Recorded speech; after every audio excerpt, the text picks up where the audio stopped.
Ompongnya FA-50M Malaysia seringkali terjebak pada dikotomi teknis.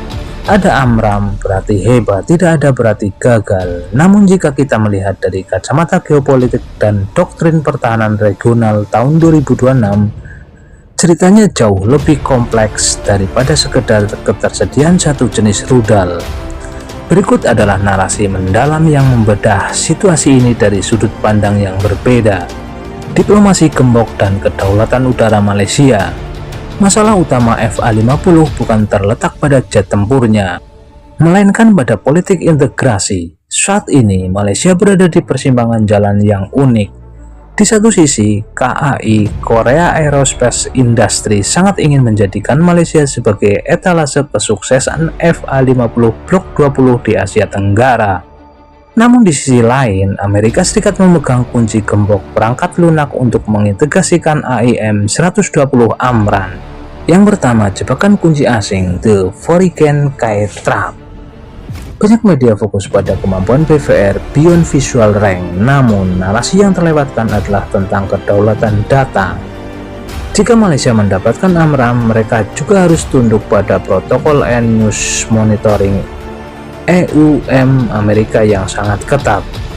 Risikonya, Malaysia bisa memiliki rudal tercanggih, namun penggunanya sangat bergantung pada restu politik Washington.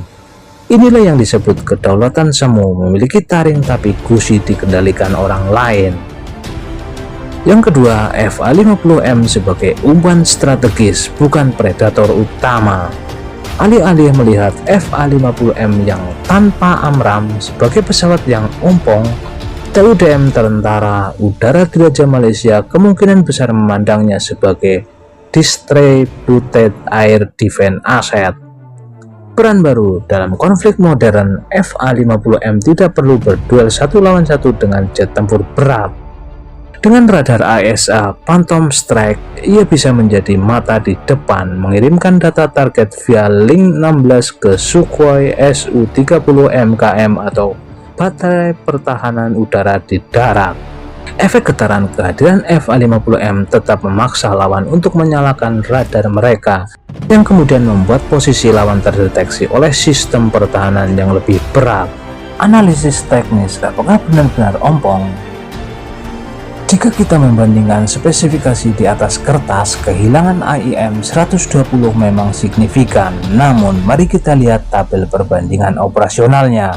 Fitur tanpa AMRAAM kondisi saat ini. Dengan AMRAAM target 2026+, radius tempur terbatas pada pertempuran jarak pendek WVR, mampu mencegat lawan sebelum terlihat mata. Peran utama air policing, intersepsi ringan, serangan darat, multi role vector sejati, pendamping Su-30 MKM. Ketergantungan bergantung pada jet tempur berat untuk perlindungan udara, bisa beroperasi mandiri di zona risiko menengah.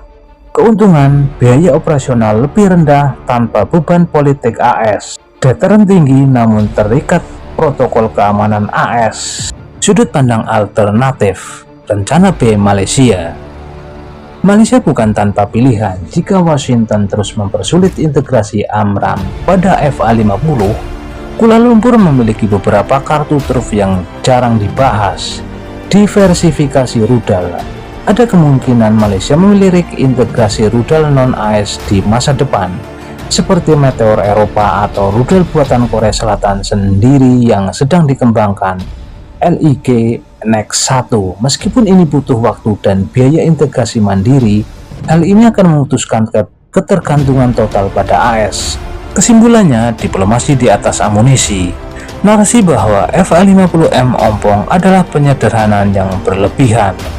Malaysia sedang memainkan permainan panjang. Mereka lebih memilih jet yang terbang sekarang dengan kemampuan terbatas daripada menunggu pesawat sempurna yang tak kunjung datang karena hambatan diplomasi.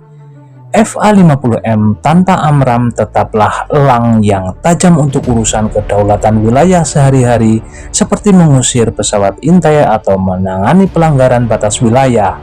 Meski untuk perang skala besar, ia masih butuh taring tambahan dari sekutu-sekutunya di hanggar TUDM. Terima kasih Anda telah menyaksikan video ini dan jangan lupa ya like, komen, serta subscribe. Terima kasih dan sampai jumpa di video-video berikutnya.